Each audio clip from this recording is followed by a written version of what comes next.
Here are your wings to fly with. No need to wait for any other sign from heaven or earth. Just open them wide to the winds of change, to the favoring winds of all your possibilities.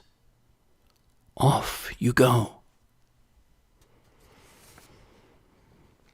Welcome to the latest floating poetry broadcast, and thank you for leaning in to the 102nd show in my ongoing weekly series, coming to you live from the unbound seacoast of Rhode Island. This is your poet and poetorialist Colin Goedecke, a voice for living our days more poetically, more expressively, more soulfully, and maybe we'll add more wingedly tonight. Broadcast 101 was about being with the breath of the body, the spirit, the natural world, from the air we drink to the freshness and aliveness the earth exhales out, to the sometimes breathtaking beauty of nature and many life metaphors. This week, we're taking wing, a gathering of poetry, cultural commentary, and inquiry around all kinds of lifting off, of spreading wings, of things flying and soaring and freeing, liberating, lives, beings, dreams, desires, and more. Well, let's begin with some beautifully and enchantingly winged things of nature. This is a poem of mine from Canada, from Killarney, Northern Ontario, August 2012. Winged messengers. The dragonfly, cobalt blue, that joins me atop the old stone mountain, above bright and distant blue lakes. The butterfly, ebony and indigo, striped quartz white, that encircles my legs along the sun-strewn trail. The hummingbird, lily pad green, humming and sipping nectar from a fire of coneflowers. The heron, ochre-necked, mist blue, that communes with me and the moment aloft a nearby pine. Winged messengers. It's a poem by Thomas R. Smith, Baby Wren's Voices. I am a student of wrens. When the mother bird returns to her brood, beak squirming with winged breakfast, a shrill clamor rises like jingling from tiny, high-pitched bells.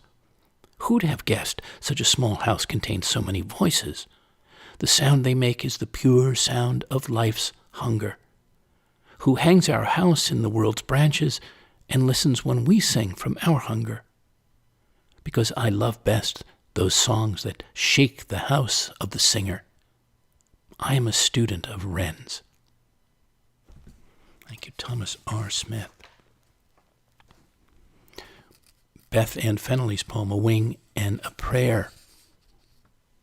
We thought the birds were singing louder. We were almost certain they were. We spoke of this when we spoke, if we spoke, on our Zoom screens or in the backyard with our pod folk.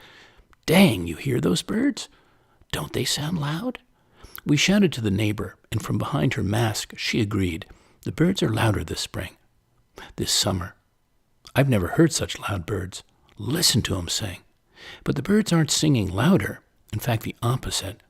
Ornithologists have recorded lowered decibel levels of birdsong.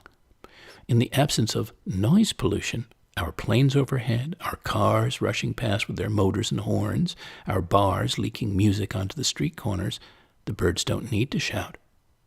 So why are we hearing birdsong now when it is quieter? Because we need it more. Poetry in the pandemic. Birdsong that was there all along. Thank you, Beth Ann Fennelly. Apple Blossoms by Susan Kelly DeWitt.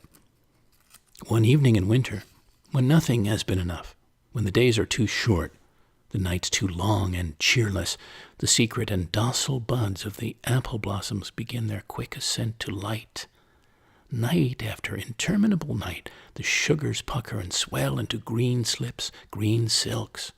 And just as you find yourself at the end of winter's long, cold rope, the blossoms open like pink thimbles, and that black dollop of shine called bumblebee stumbles in. Thank you, Susan Kelly DeWitt, for that poem. Here's one by Angelo Giambra, The Water Carriers. On hot days, we would see them leaving the hive in swarms. June and I would watch them weave their way through the sugarberry trees toward the pond, where they would stop to take a drink, then buzz their way back plump and full of water to drop it on the backs of the fanning bees. If you listened, you could hear them, their tiny wings beating in unison as they cooled down the hive. My brother caught one once, its bulbous body bursting with water, beating itself against the smooth glass wall of the canning jar. He lit a match, dropped it in, but nothing happened. The match went out, and the bee swam through the mix of sulfur and smoke until my brother let it out. It flew straight back to the hive. Later, we skinny-dipped in the pond, the three of us, the August sun melting the world around us as if it were wax. In the cool of the evening, we walked home, pond water still dripping from our skin, glistening and twinkling like starlight. Thank you, Angelo Giambra, The Water Carriers. And here's one of mine from a June day in the east of Holland some years back. And maybe you've had moments like this and feelings invoked in this case by the passing overhead of a small plane, a propeller plane. This is over Het Blatterland, over the countryside. A tiny red plane buzzes through colossal clouds, sugar-powdered with sun. Cows look up as the pilot looks down through his leather goggles and waves a small brown hand over the landscape. The elastic engine recedes as the red plane banks and glides away west, replaced by the sound of the wind in the trees.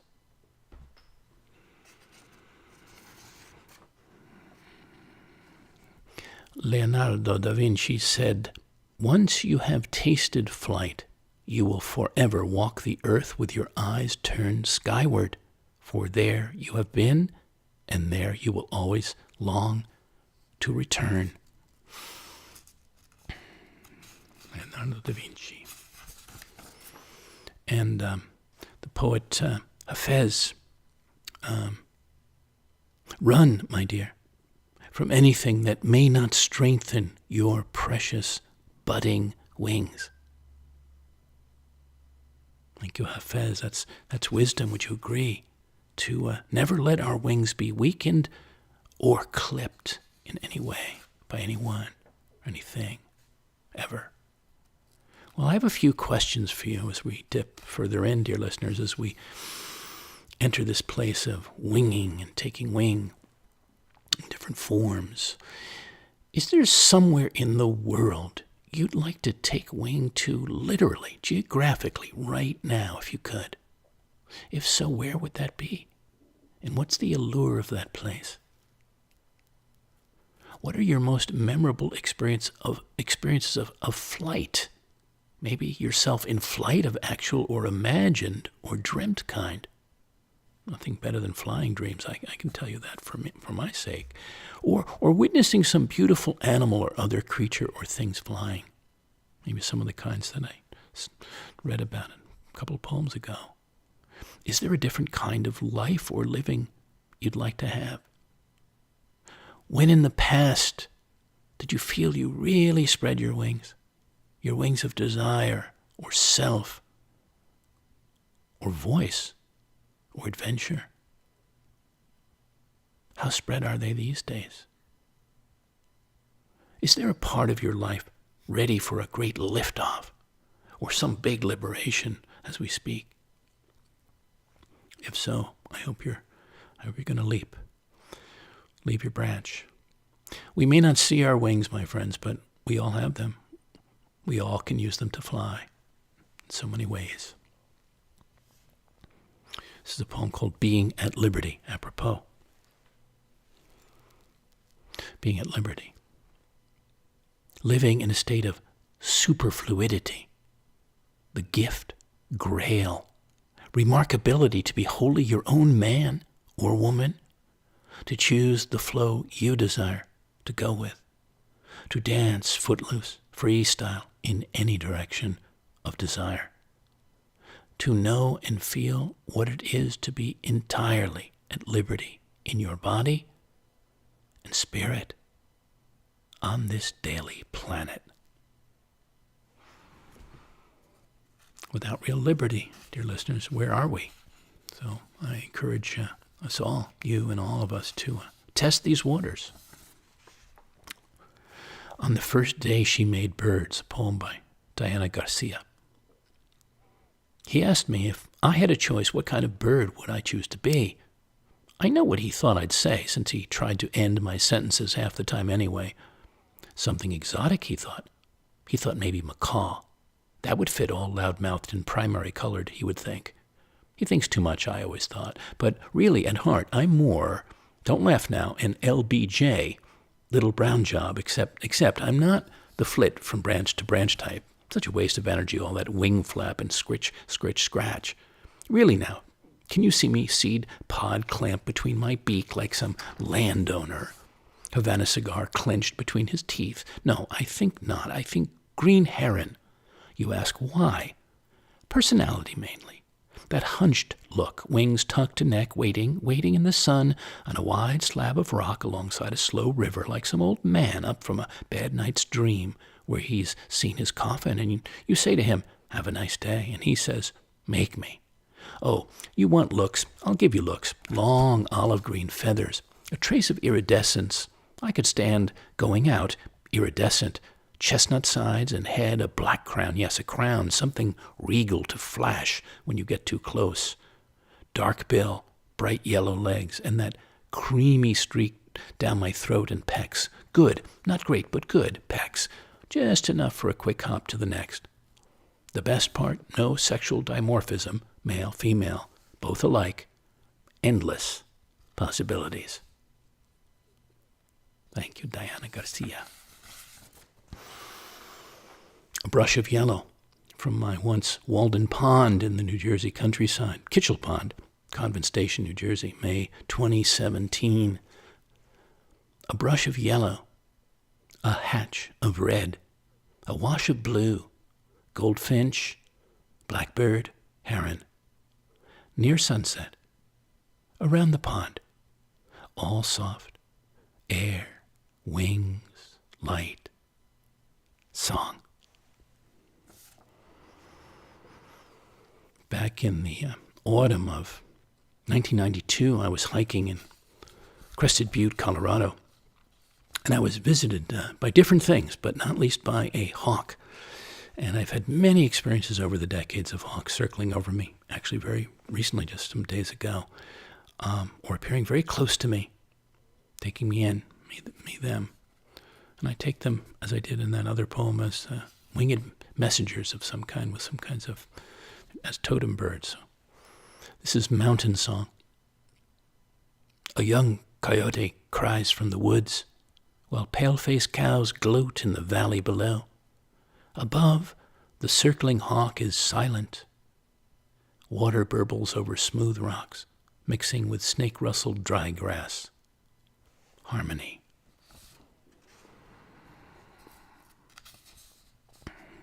The nighthawk. A dance with evening music, this nighthawk, this nightjar, who appears unshyly this bright blue, white cloud afternoon, swooping in overhead in fast wing-flashing circlets, stopping my pond walk with its simple wonder. A rare sight here, a rare moment to meet each other, to pause and behold each other, signaling the way like him to openly move, receive, to naturally and abundantly nourish this also flying life. The nighthawk. here's one on the way to the woodlands of western New Jersey, one January, canopy of crows. As I sail from city to country, from the great metropolis toward a great sunset, all Titian, mauve, and violet, I pass under a canopy of crows. Hundreds of sudden forms, of sprung bodies and wings, shaped like a fast-moving constellation of pitch-black stars wheeling north as I cross away west.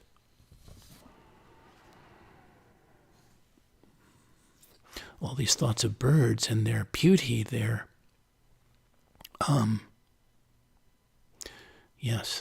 their beauty not least, led me to look up the Conference of the Birds, and I actually wanted to call a friend of mine who would know a lot about it, but I didn't have a chance to do that, so I went to Wikipedia. And if you don't know about it, it's very interesting. It's also known as the Speech of the Birds. It's a Persian poem by an ancient Sufi poet, Farid ud-Din Attar, commonly known as Attar of Nishapur. The title is taken directly from the Quran, where Solomon and David are said to have been taught the language or speech of the birds. Well, in the poem, the birds of the world gather to decide who is to be their sovereign, as they have none. The hoopoe, the wisest of them all, suggests that they should find the legendary Simorg. And that bird leads the other birds, each of whom represents a human fault which prevents humankind from attaining enlightenment. The hoopoe tells the birds that they have to cross 7 valleys to reach the abode of the Simorg. And here's what the valleys are. The valley of the quest, where the wayfarer begins by casting aside all dogma, belief, and unbelief. The valley of love, where reason is abandoned for the sake of love. The valley of knowledge, where worldly knowledge becomes utterly useless. The valley of detachment, where all desires and attachments to the world are given up. What is assumed to be, quote, reality vanishes. The valley of unity, where the wayfarer realizes that everything is connected and that the beloved is beyond everything, including harmony, multiplicity, and eternity. 6, the valley of wonderment, where, entranced by the beauty of the beloved, the wayfarer becomes perplexed and steeped in awe, finds that he or she has never known or understood anything. And last, the valley of poverty and annihilation, where the self disappears into the universe and the wayfarer becomes timeless, existing in both the past and the future. So in the same research here, there's some commentary in Scholle Wolpe. In the foreword of her modern translation of it, writes this: "The parables in this book trigger memories deep within us all. The stories inhabit the imagination, and slowly over time, their wisdom trickles down into the heart. The process of absorption is unique to every individual, as it is each person's journey. We are the birds in the story. All of us have our own ideas and ideals, our own fears and anxieties, as we hold on to our own version of the truth. Like the birds of this story, we may take flight together, but the journey itself will be different for each of us. Attar tells us that truth is not static and that we each tread a path according to our own capacity. It evolves as we evolve. Those who are trapped within their own dogma, clinging to hardened beliefs or faith, are deprived of the journey toward the unfathomable divine, which Attar calls the great ocean." So, Conference of the Birds.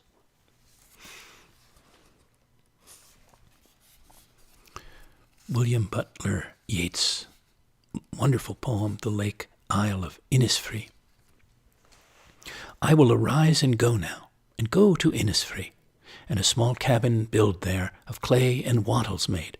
9 bean rows will I have there, a hive for the honey bee, and live alone in the bee-loud glade.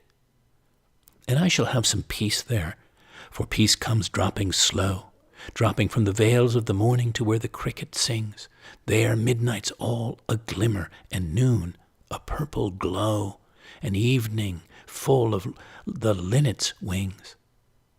I will arise and go now, for always night and day I hear lake water lapping with low sounds by the shore. While I stand on the roadway or on the pavement's gray, I hear it in the deep heart's core." Thank you, Yeats. Here's an ode to a butterfly. Follow that. Vanessa Cardui, the painted lady, bellissima, who flies breast high through the air with the greatest of ease. 9,300 miles and 6 generations round trip, every spring and fall, from Scandinavia and Catalonia to West Africa, and fair-windedly back, by the thousands, a tour de gentle force, to see, the color to feel, the flutter to applaud, the sheer passing wonder.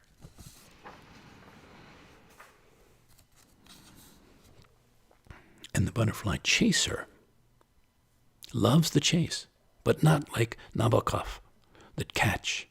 He has no wish to disturb the delicate wings or eloquent flight, the colored notes floating so freely over the fields, only to let his senses flutter too, above the flowered earth, below the streaming sun.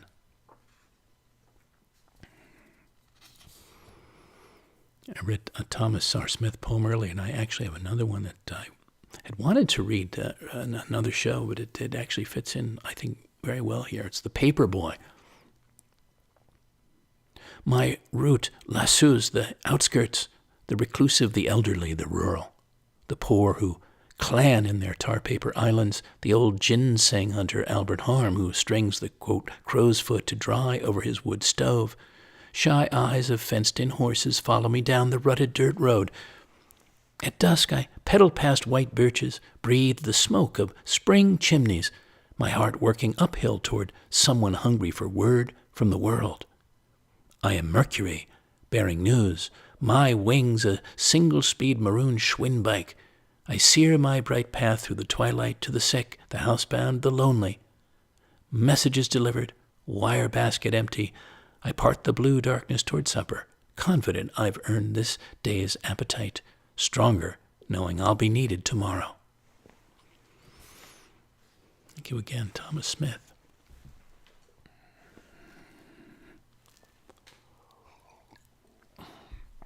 By the way, I do have my wings on tonight. I keep them on as often as possible. Sometimes I have to hang them up. I have a story maybe I'll tell you later about seeing a picture that was made seemingly accidentally, but it showed me my wings, and they were enormous and blue. I do have that picture. I can show it to you. James Scruton, S-C-R-U-T-O-N, a poet new to me, as some of these others are, wrote this poem, Crow's Nest. From cast-off plywood, 2x4s, scraps of any kind of lumber, each summer we built rafts to float like Huck and Jim on the river, but never got one there. We knew with every hammer stroke we'd keep the finished rafts in yard or field, drifting as the grass around grew deep, shooting the rapids of August. We made them into play forts later, into bridges over narrow creeks, as close as they would come to water. In only one did we take off, the one we hoisted like an anchor up a tree and made our crow's nest in the full sails and Jolly Roger of the leaves. Riding the swelled air, lookouts for all we couldn't see before, we were high and dry and still not run aground on what would be. Thank you, James Scruton.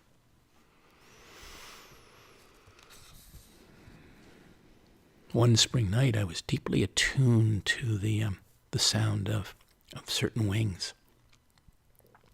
So I was basically half asleep. A spirit flutters in, brushing for brief moments its soft wings against the pane, separating the dark world from the light, finding me near sleep, but alert to its presence, to its seeking. I think it was a Luna moth that night. Friends, I do believe in the angelic and angels of some kind from the spirit world beyond the ones I call earth angels, humans who appear in life so protectively of us or helpfully, sometimes miraculously, has been the case for me at different points. This is the arriving angel. This is from my exhibition Behind the Curtain.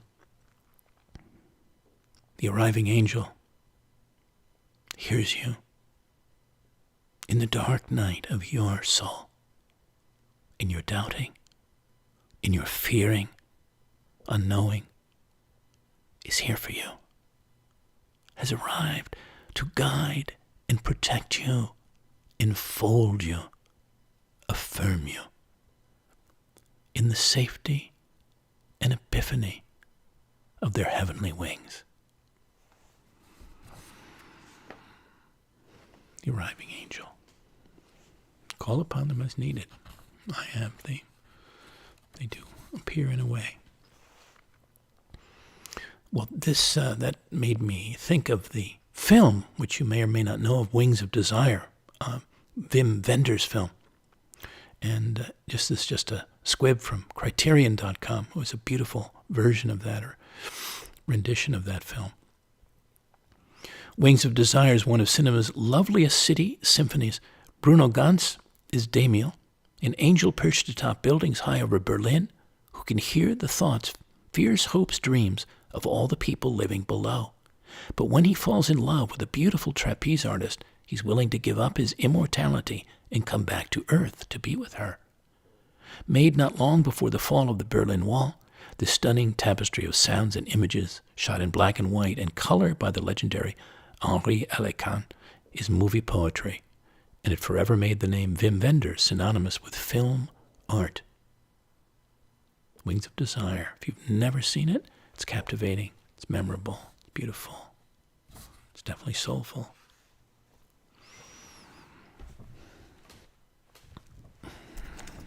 Here's Wing to Wing. This is a poem for a fellow life adventurer. Wing to wing. That's how my angels fly with yours, as you leave the east for the wild west, for its stories, suns and sunsets, ridges and rememberings of seasons, times of wanderings, as you range cowboy-booted, yellow-rosed from Loveland, loved land, an old friend, to Austin and family refound, inviting in, taking in a further adventure, watched over every two-step of your sage-brushed way, faithfully, unfailingly, from above and beyond where the naked eye can see, but your spirit and body can feel, can know.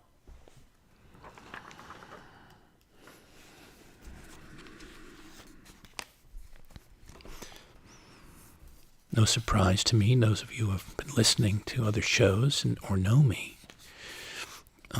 growing in our aliveness, in our vibrancy, is itself a place of takeoff, of flight, of soaring for anyone. Well, here's a piece from that show I mentioned, that immersive traveling exhibition Behind the Curtain, show of theater on paper. Wildly alive. When you feel yourself fountaining, feel your whole body celebrating its aliveness. When your spirit opens to its native expressiveness. When your limbs are all akimbo, your spirit all a dance, appassionato. When your feet are so light, as if floating, and your heart so full of heat, supernovaing, your eyes bright with inner sunlight, as you bring everything out in every way, without crescendo or diminuendo, to being freely, wildly in this moment of living.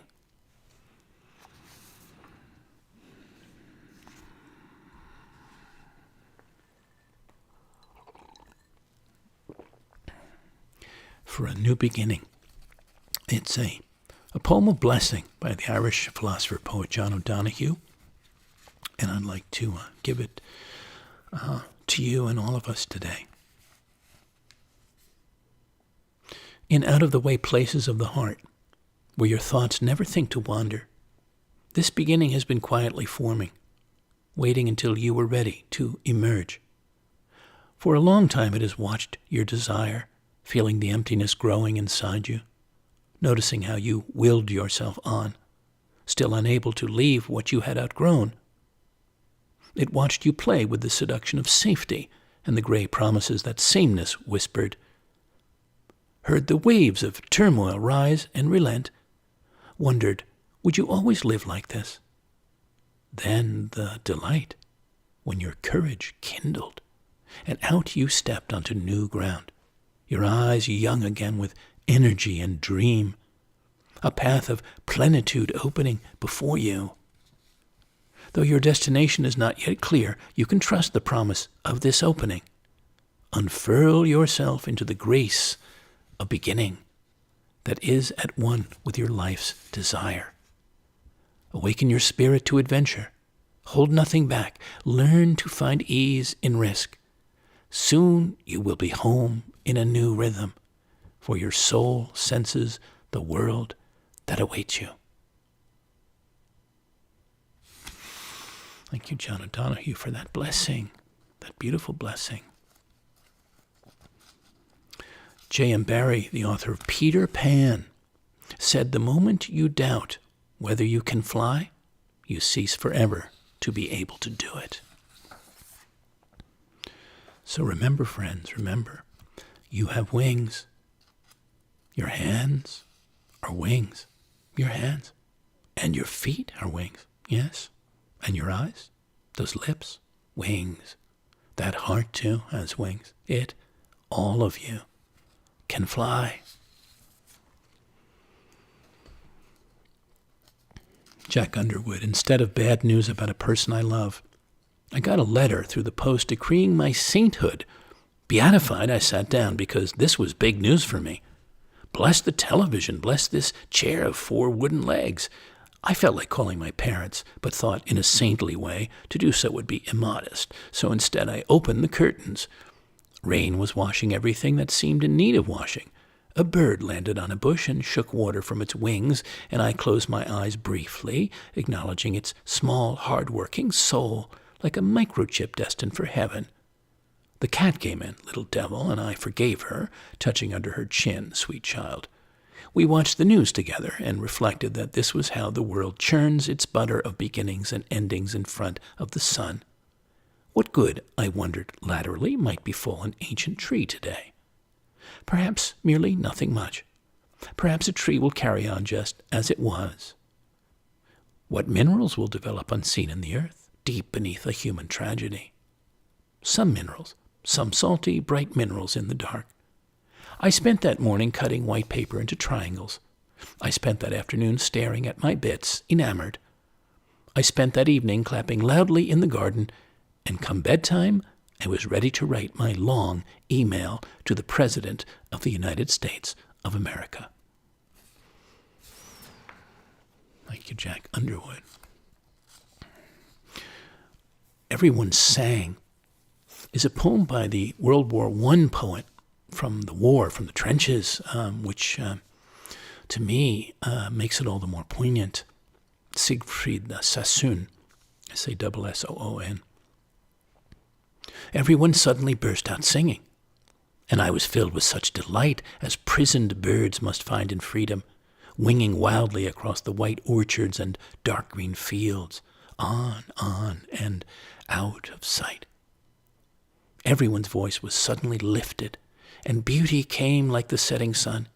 My heart was shaken with tears, and horror drifted away. Oh, but everyone was a bird, and the song was wordless. The singing will never be done. Thank you, Siegfried Sassoon. Free Spirit is a poem for a once great love years ago that speaks to those places of imprisonment of a kind, tetheredness of a kind, and emotional, psychic, or otherwise. And this is that free spirit, his, meets caged spirit, hers. Shows her she has wings, can fly, can leave the cage of her own making, where the door was never really closed. Watches her spirit find and fill with free air, soar, he and she for a time feeling wild freedom, leaving time and earth behind, far below, taking great wing, singing with joy, singing with dreams, until the cage calls her back inside, her flight of freedom, a flight of passing fancy. So he and his spirit fly on, alone, at first heavier, then gradually, only gradually, lighter, Wistful, but now again hopeful.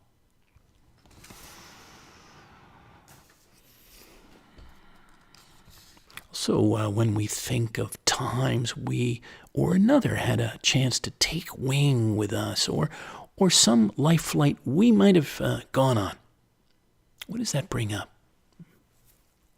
This is a moment I had in the wee hours of the heart, in the quiet wandering dark, where unbidden feelings arise, unhidden feelings float, are freely felt, where you ponder the life choices you made, the possibilities you unmade, the chances you might have taken, the dances you left undanced, maybe a dance partner who once held out an open hand, an open heart, a whole future to you.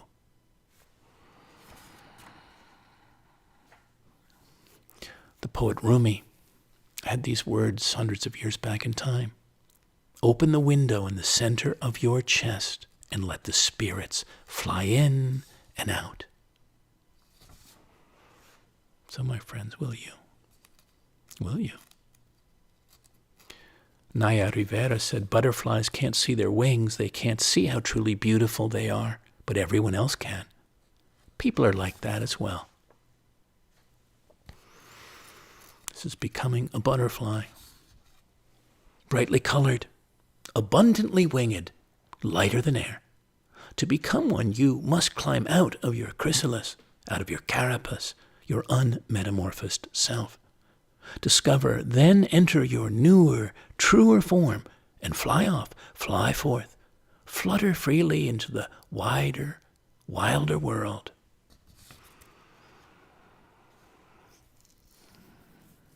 We've been touching on the beauty of flight, especially animals in flight. Got some more of this from the bird kingdom, solo, and also how they relate to each other as they fly and sing through the world. This was down in the Yucatan, the coast of Mexico, back in 1999. Dos flamencos, two flamingos. They don't dance together as much as slide through the wide afternoon. These two flamencos, far above the strum of guitars, almost the color of your Campari and soda. Two blushing lovers clapping their soft wings west towards sunset.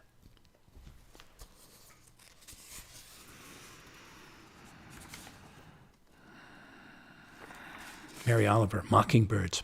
This morning, two mockingbirds in the green field were spinning and tossing the white ribbons of their songs into the air. I had nothing better to do than listen. I mean this seriously. In Greece, a long time ago, an old couple opened their door to two strangers who were, it soon appeared, not men at all, but gods. It is my favorite story, how the old couple had almost nothing to give but their willingness to be attentive, but for this alone the gods loved them and blessed them. When they rose out of their mortal bodies like a million particles of water from a fountain, the light swept into all the corners of the cottage, and the old couple, shaken with understanding, bowed down, but still they asked for nothing but the difficult life which they had already. And the gods smiled as they vanished, clapping their great wings. Wherever it was I was supposed to be this morning, whatever it was I said I would be doing, I was standing at the edge of the field. I was hurrying through my own soul, opening its dark doors. I was leaning out. I was listening. Thank you, Mary Oliver.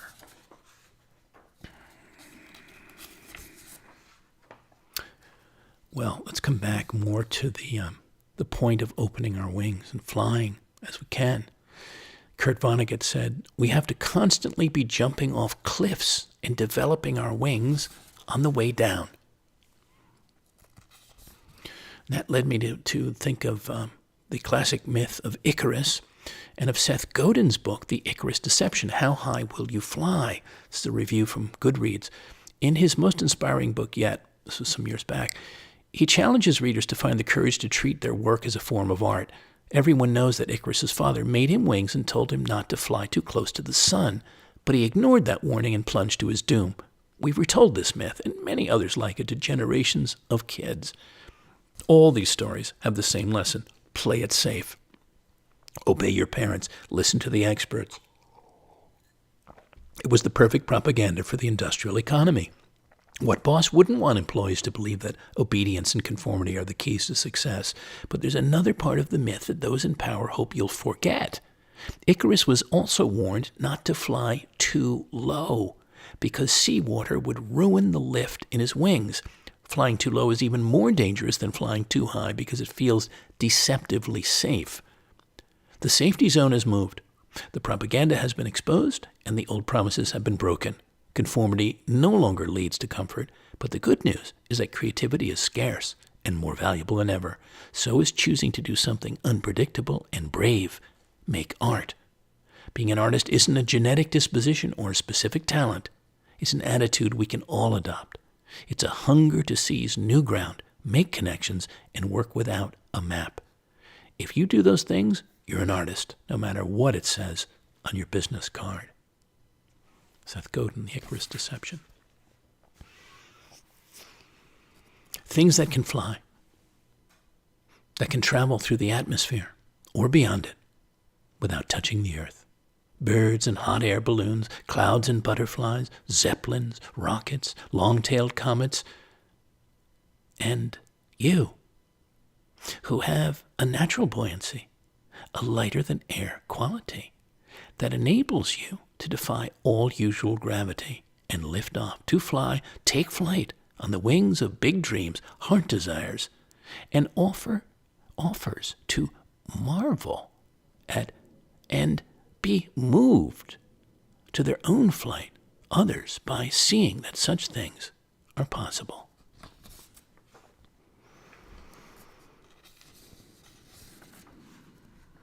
I was going to share a couple of poems about different airships, fanciful balloonists and things, but in the interest of time, I'm going to just go by that. There was Alberto Santos Dumont, the true father of flight, and his beautiful ballooning back in the days, the vintage days of Paris. And I was going to tell you a little bit about the great flying boats, the Pan Am Clippers. You probably have heard about them. They were quite astounding. They could fly 3,500 miles. They took off and landed in the water. And then the only thing, I'll just give you a little slip, is that they could carry 74 passengers and 10 crew. And they also had an overnight sleeping arrangement. This is way back then in time. But there were luxurious compartments with a 14-seat dining room and a private honeymoon suite at the tail end of the plane. How about that? Wish I could have flown on one and also on a Zeppelin. That would have been great joy for me. So I do it in my imagination. Antoine de Saint-Exupéry, who was a famous French flyer and also the famous writer of The Little Prince, he said, "I fly because it releases my mind from the tyranny of petty things."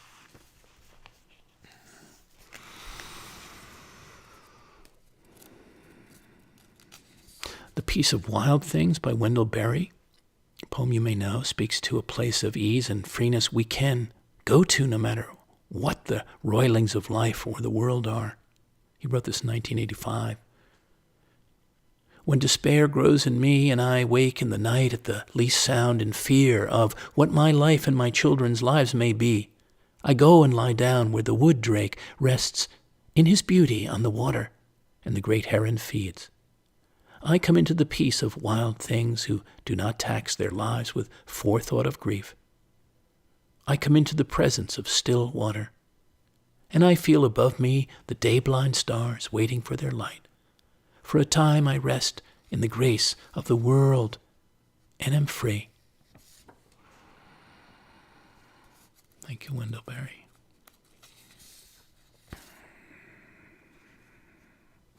It's a poem by Sandra McPherson, Wings and Seeds for My Birth Mother. Hiking a levee through the salt marsh, my new mother and I, she is not teaching me to read and write, but to believe the hummingbird mistrusts its feet, weak below its feisty wings. We trample brass buttons and chamomile as if to concern ourselves no more with clothing and tea. We twine hands, we trade heavy binoculars. The clouds are coming from far out on the sea where they'd only the fetch to ruffle. Separately, our lives have passed from earthy passion to wilder, high-living creatures with wings. With our early expectancies, did we come to think ourselves a part of nature? Turns flash here, 4 dolled-up stilts in a pool, dozens of godwits, a thick golden hem on the bay. You'd think we knew how to find our way back to this home ground. I was a child of pleasure. The strong, pleasurable seeds of life found each other, and I was created by passion's impatience for the long wait till our meeting. Thank you, Sandra McPherson.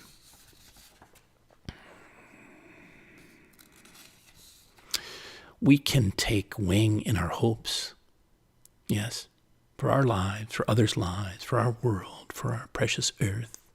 It's a poem by Rodney Goedecke, Valerie Bertinelli. I am a girl who sees the world in everything. I wonder in 100 years if the world will just flip. I upload the roar of children, chop cauliflower, because I want to see the ones I love as loving me forever. I see colorful daisies as the children of lawn swing unfruitfully in the wind. I want the ones who pretend they are without wings to protect me. Touch sun, feel hearts. In that instant I understand almost everything, pretending I am flying over the worry and loss of this city into the warm sun to touch who I can.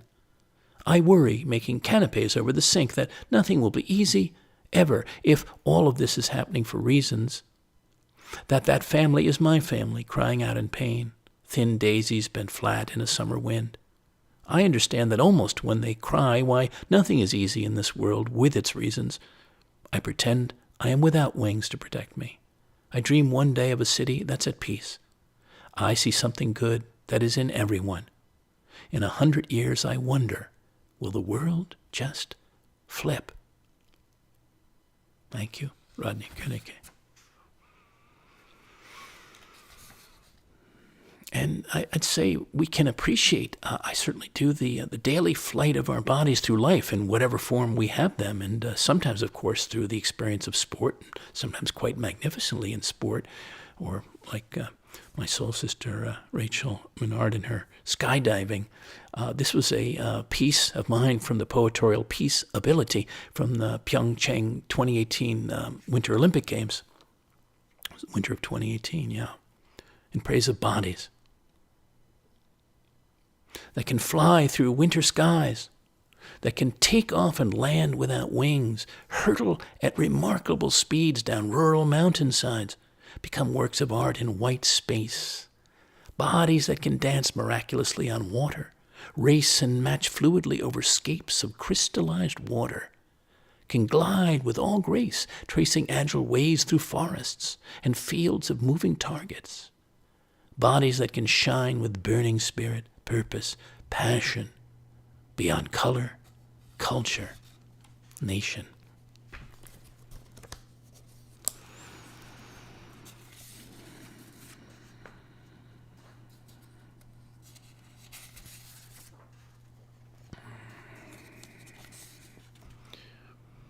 Just doing a little editing as we go here. We're getting down to the last set of things for us. I'll give you W.S. Merwin's poem, Wings.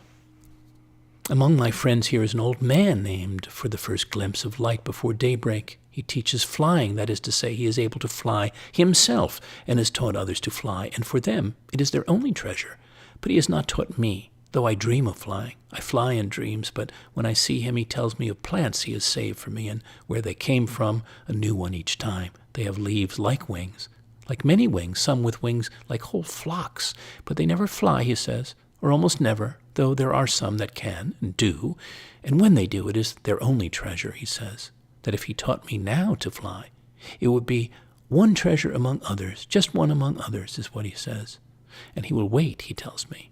And he speaks of his old friends instead, and their meetings at intervals at a place where they fought a battle long ago, when they were young, and won, and the ancient forest there was destroyed as they fought, but when they return, it rises again to greet them, as though no harm had ever come to it. And while they are there, it spreads its wings over them. Thank you, W.S. Merwin. Your sun also rises. It rises each day you open your eyes, each day you open your heart. Every time you enter the great and small moments of your world with a sense of wonder, a taste for adventure. The way Hemingway made his way, boldly, earnestly, one of a kindly, through the wilds of his, its peaks and valleys, streams and plains, well-weathered woods. It's sometimes dark and starless, sometimes star and moon-bright nights. Every place, around a table, a crackling or embering fire, a circle of friends, or simply alone with your thoughts, your own words, silent and still anywhere, and you feel the bounty of the earth, breathe in its beauty, and feast on your life, it rises.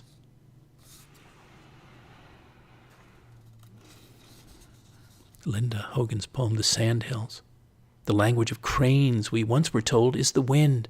The wind is their method, their current, the translated story of life they write across the sky. Millions of years they have blown here on ancestral longing, their wings of wide arrival, necks long, legs stretched out above strands of earth where they arrive with the shine of water, stories, interminable languages of exchanges descended from the sky, and then they stand, earth made only of crane, from bank to bank of the river as far as you can see, the ancient story made new.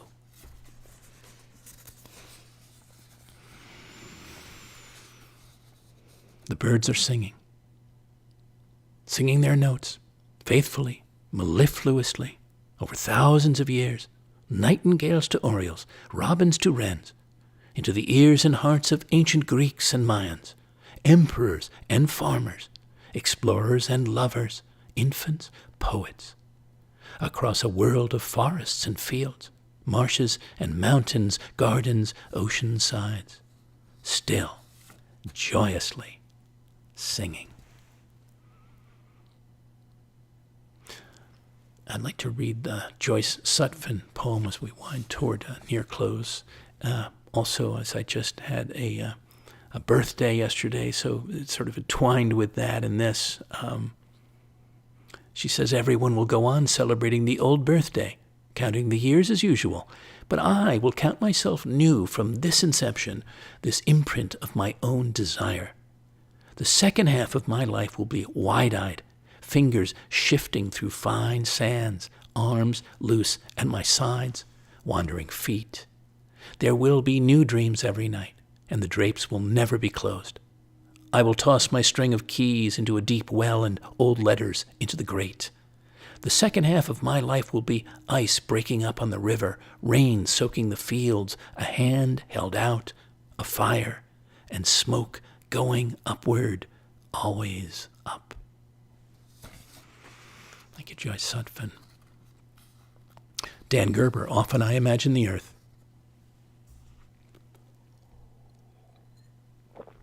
Often I imagine the earth through the eyes of the atoms we're made of. Atoms, peculiar atoms everywhere. No me, no you, no opinions, no beginning, no middle, no end, soaring together like those ancient Chinese birds hatched miraculously with only one wing, helping each other fly home. Thank you, Dan Gerber. Denise Levertov, Wings of a God. The beating of the wings, unheard. The heat rising from dust of gray streets, as now off pale fields. A huge crowd of friends and well-wishers. Someone figure skates brilliantly across the lacquer lid of a box where dreams are stored. Something has to give. The wings unheard, felt as a rush of air withdrawn, the breath taken. The blow falls, feather and bone, stone heavy. I am felled. Rise up with changed vision, a singing in my ears. Thank you, Denise Levertov. And next to last, into the wild blue wonder. Take wing, into it all. Fly into the wilds of life, the earth, through blue skies. Fly high and wide on the fuel of your wonder, on the wings of your big dreams, your bottomless desires. And last for now, dear listeners, a poem, another poem actually from that same Olympics 2018. This was an ode to the Olympic ski jumpers at that time. But apropos, I would say for each of us.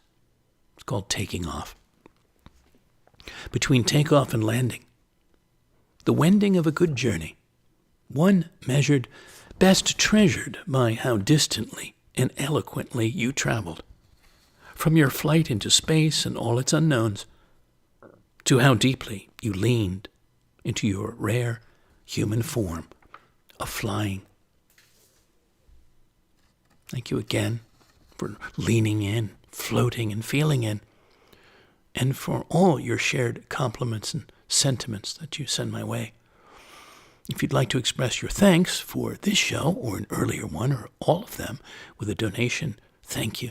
They help sustain my weekly creating.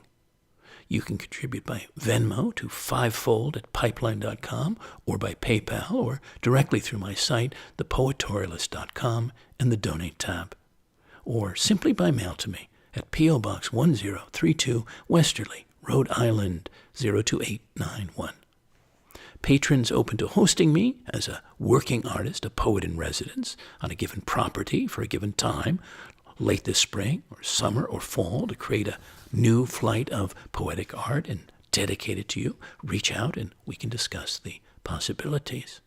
I also welcome invitations to be a virtual artist in residence, a poetic presence for an online community. Meanwhile, you can hear all the broadcasts online, on YouTube, on the Floating Poetry playlist. I hope you'll lean in soon again.